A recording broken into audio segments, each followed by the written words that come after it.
I'm so excited about today's geometry nodes tutorial. I'm going to be showing you step by step how to make this cool sci-fi looking alien egg. And when I mean alien egg, I don't mean from the movie Alien, I just mean like a generic looking sort of sci-fi alien egg.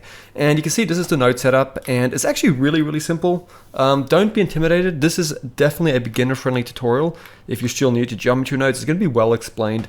And you can see this is the result here. We're even going to be doing these sort of cool materials with the ambient occlusion. But you can see this is it here, just sort of this really cool looking alien organic egg with these sort of veins going through it. So yeah, let's jump in. I really hope you guys enjoy this. And if you like it, definitely give it a like and comment below. I always like looking at those, so let's jump in. So with a new scene open up in Blender, let's go ahead and select the default cube and let's go into our geometry nodes workspace. And as always, I'm just gonna make a little bit of space. You don't have to do this. This is just so it's easier for you to see what's happening. So I'm just going to put my 3D viewport on this side, but you guys can just leave it as it is. So with your cube selected, you're going to come over here to the node window and just click new to create a system. And you can call it alien egg. There we go.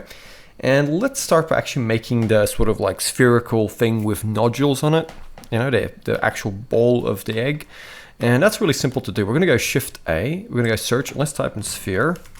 We'll just get a UV sphere and let's plug that into the geometry output. And we'll give it 50 segments by 50 segments, like so. And then what we want to do, we want to scatter some points onto this sphere so we can place other spheres on it. So that's also really simple to do. So we're going to go Shift A, search, and get a distribute. And let's go distribute points on faces. And we'll put it underneath here and then plug the mesh into here. And now what we can do is we can go over here, Shift A, search, and get a join. And let's get a join geometry, place it on this cable. And now let's plug that into here. And you can see we have these points scattered on here. Now we're going to take it from random to Poisson disk, which gives us a lot more control. Let's make it 0.56. This is just a number I found works really good for the distribution on the sphere. And let's give it a density of 24. Now the distance here just allows it to have sort of like a packing space between points. The lower you bring that, the more chance there is of overlap when you bring up the density. Okay, but in this case we want sort of a low density like that. And then what we can do is we can now use this point data to put some icospheres on here. So we're gonna go Shift A, search, and let's get a instances. We're gonna go instances on point, put it here. And then let's drag on instances and make it ico and just get an icosphere mesh. And then let's give it a subdivision of 4. And now we have all of these spheres packed on here like this. Looks pretty cool in and of itself. Could probably even make a cool alien egg. But we're going to do a little bit more finessing with this. And what we're going to do is there's a very simple way to randomize the scale. And that's simply to drag on the scale here and type in random. And let's get a randomized value. And by default, it's going to be a vector, which is going to do it on the 3 different vectors. We don't want that. We just want it to be a float, so it does it equally across like 3D space. So we're going to make it a float. And if it knocks itself out, just put it back into the scale. And then let's give it a minimum size of I found 6.5 works pretty good. 0.7 round about there. And then let's give this one maybe something like, 2.5. And you can see that they're quite big, but what we can do here is just bring down the radius over here. Honestly, you could, change the size here as well, but we just want some small ones and some big ones like this. Okay, it looks pretty good. So now, this just doesn't really look very organic. It just looks very mathematically clean and sort of geometric. And I don't like that. We want to make it a little bit more organic looking. So what we'll do is for now, we'll actually grab all of this like so. And we'll just go Control G or Command G. And now we've made it its own group. But what we'll do, we'll just hit the Tab key to tab back out. And now it's just its own little node. And what we can do, we can double click here on the name. Just fill that space. Let's just call that egg. That's the egg part. And now we're going to do a remeshing, a very simple type of remeshing. So let's go Shift A, search, and get a mesh to volume. There we go, mesh to volume, and place it on here. And then let's go Shift A, search, and get a volume to, and get a volume to mesh and place it on here.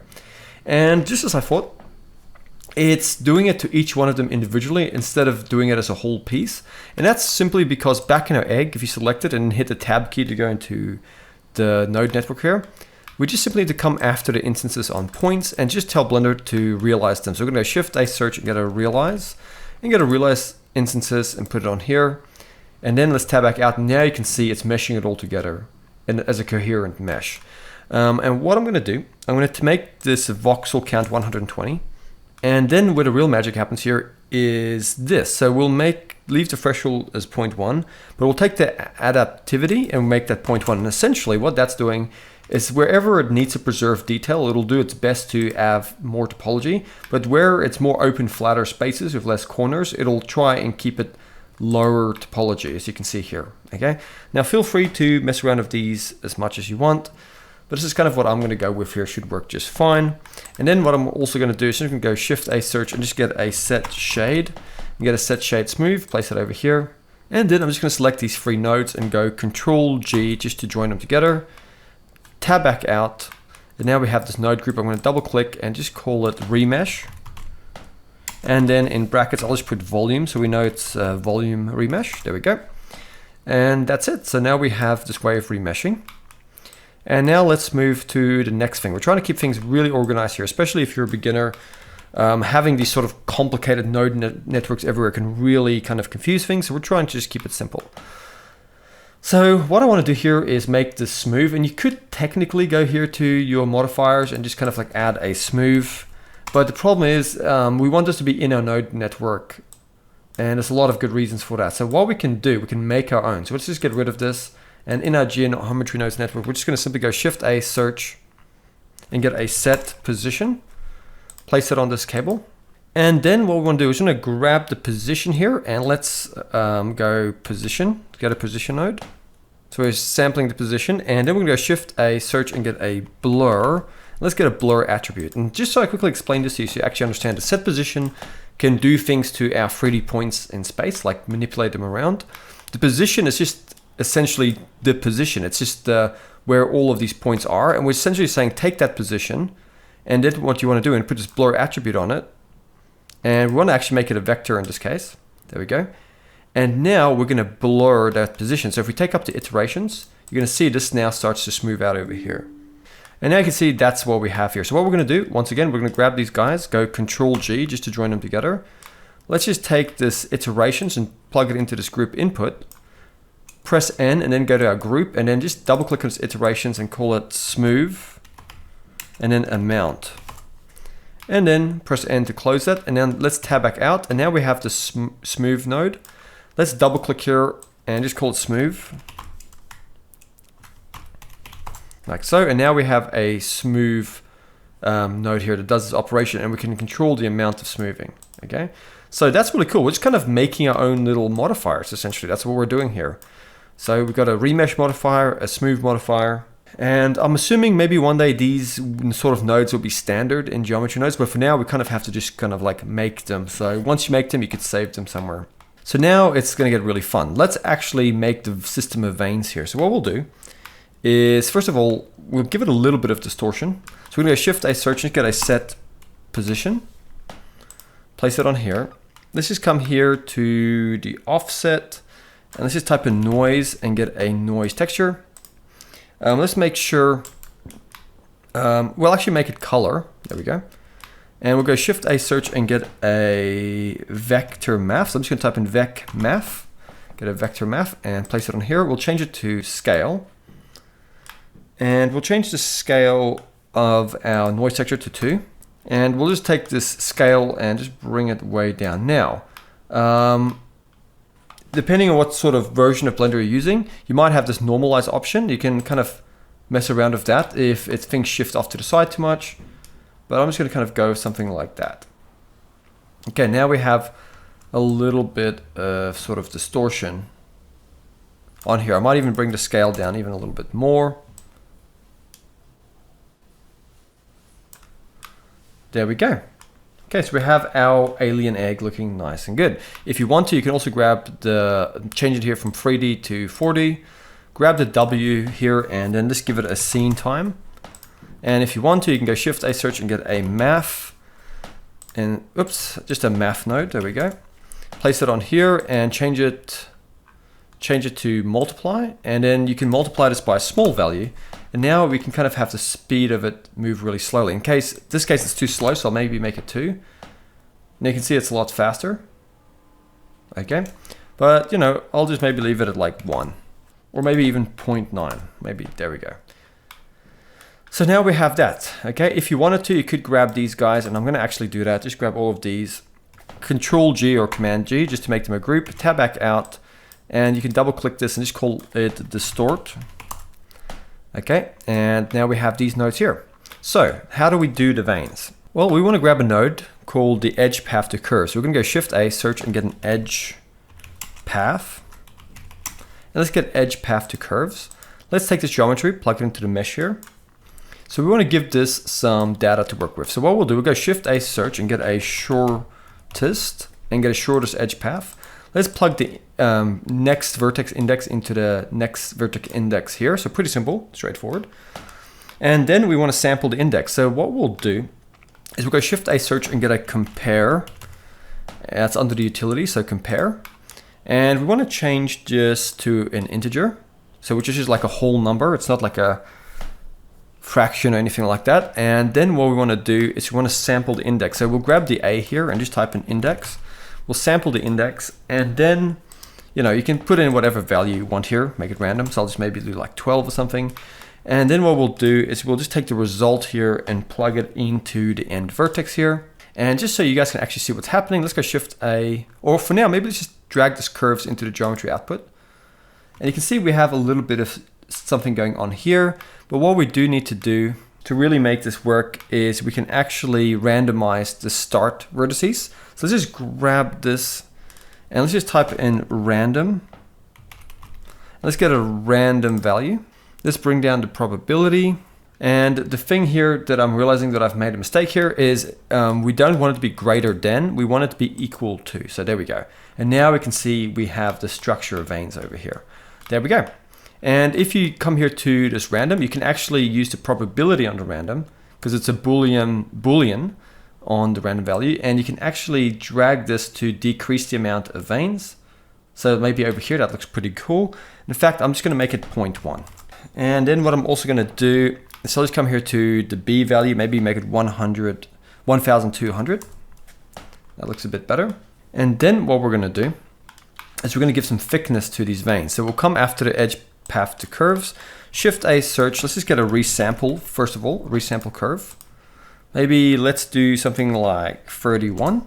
Okay, so that gives us a nice fine detail.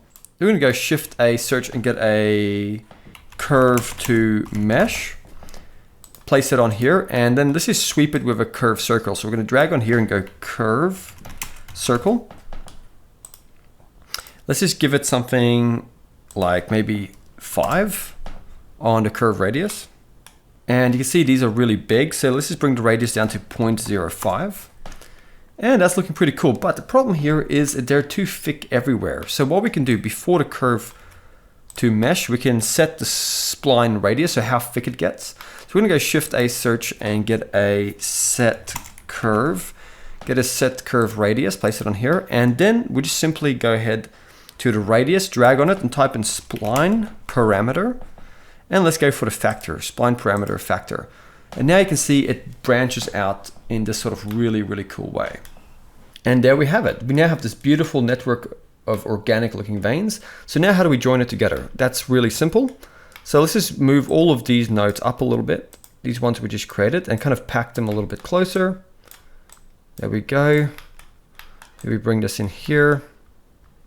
Bring these guys all closer. And then what we're gonna do is we'll take the distort output here, drag on it, and let's just type in join and get a join geometry. And then let's take this curve to mesh output, put it in there as well, and then plug this into the group output. And now you can see these two are joined together quite beautifully. How cool is that? So what we're gonna do now, we're simply gonna make sure to save as you're going. Go to your materials. Let's just create a material, call it egg, and then go plus, new material, let's just call it veins. There we go. And let's come over here and let's go Shift A, search and get a set material. Put this on here and let's change this to veins because it's the curve to mesh, just the veins here. Shift D to duplicate this, put this on here. So this is the egg itself and let's change that to egg.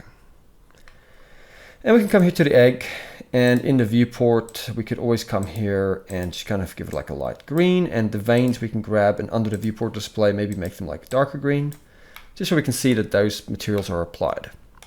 Cool, so that's the egg done. So now let's go over to our shading workspace. Let's go into our camera view. You can bring your camera in closer. You can go to your render settings and change it to cycles. And then under the max render samples, make it 45.